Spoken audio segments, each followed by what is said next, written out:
ब्रेकनंतर सकाळची खबरबातमध्ये आपलं पुन्हा एकदा स्वागत। आम्ही आश्वासन देऊन शेतकऱ्यांना कर्जमाफी देऊ शकलो नाही तर जनता आम्हाला घरी पाठवेल आणि हे आमच्या लक्षात आहे, अशा प्रकारचं वक्तव्य हे अर्थमंत्री सुधीर मुनगंटीवार यांनी आमच्या आजच्या सवाल या कार्यक्रमात केलंय। नक्की सुधीर मुनगंटीवार काय म्हणाले तेच पाहूयात की शेतकऱ्यांना कर्जमाफी देऊ 31 ऑक्टोबर पर्यंत, म्हणजे 4 महिन्यात हे मुख्यमंत्र्यांनी जाहीर केलेलं आहे। पण सुधीर भाऊ, यामध्ये कुठलाही तपशील नाही। कधी अल्पभूधारक म्हटलं जातं, तर कधी थकीत असलेला अडचणीत असलेल्या शेतकऱ्या म्हटलं जातंय, कधी म्हटलं जातंय आम्ही एक समिती गठीत करू, तिचा अभ्यास आणू, अहवाल घेऊ, मग ठरू।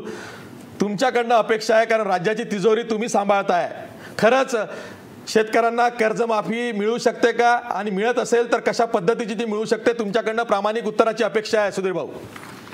नाही, मला असं वाटतं की माननीय मुख्यमंत्री महोदयांनी जे घोषित केलं आहे की 31 ऑक्टोबरपर्यंत आम्ही कर्जमुक्ती देण्याच्या संदर्भामध्ये निर्णय केला आहे। संपकरी शेतकरी बांधवांना मुख्यमंत्री महोदयांनी विनंती केली, आम्हीही विनंती केली की आम्ही अतिशय हृदयापासून या दृष्टीने पाहतोय, संवेदनशीलतेने पाहतोय।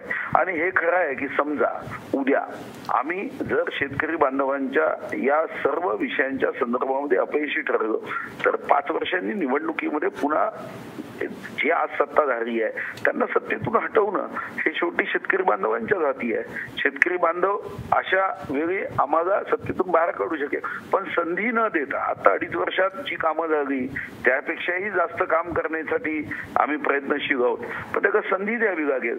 संधी न देता 2.5 वर्षात इतक्या वर्षापासूनचे प्रश्न हे ताबडतोब सुटावेत अशी जर कोणी अपेक्षा केली तर मग त्याच्यामध्ये प्रश्न उपस्थित होतात। जेव्हा उत्तर प्रदेशमध्ये कर्जमुक्ती झाली तेव्हा मला आठवतं की अनेकांनी सांगितलं की उत्तर प्रदेश सारखी कर्जमुक्ती द्या।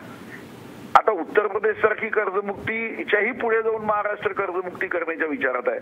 मग अशा प्रसंगामध्ये सहकार्याशिवाय, संवादाशिवाय आपण पुढे जाऊ शकणार नाही असं मला वाटतं। आणि आपल्या माध्यमातून मी महाराष्ट्राच्या तमाम शेतकरी बांधवांना किंवा या आंदोलनामध्ये असणारे नेतृत्व करणाऱ्या शेतकरी नेत्यांनाही माझी विनंती असणार आहे की यामध्ये आपण सर्वांनी अतिशय संवेदनशीलपणे हा विषय हाताळण्याचं सरकारने ठरवलं आहे। सरकारच्या भूमिकेमध्ये अतिशय सकारात्मकता आहे। माननीय मुख्यमंत्री महोदयांनी पहाटे 4:30 पर्यंत हा विषय घेतला।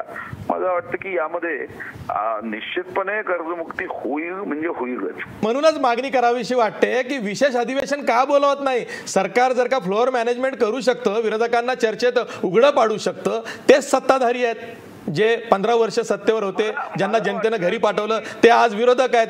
त्यांच्याबरोबर चर्चा करून त्यांचा डाव त्यांच्यावरच सरकार उलटवू शकते। आता जुलैचं 1 महिन्याचं अधिवेशन आहे ना, आपण जुलैमध्ये चर्चा करू शकतो। आणि यासोबत आवश्यकता असेल आपण अधिवेशन जरी बोलवायचं की नाही बोलवायचं, चर्चा करायचं असेल तर त्यांनी मुद्दे द्यावेत की त्यांच्या डोक्यामध्ये काय कल्पना आहे, त्यांच्यामध्ये कर्जमुक्तीच्या संदर्भात काय कल्पना आहे, शेती या विषयाच्या संदर्भात त्यांनी काय योजना केल्या पाहिजे सरकारने असं वाटतं।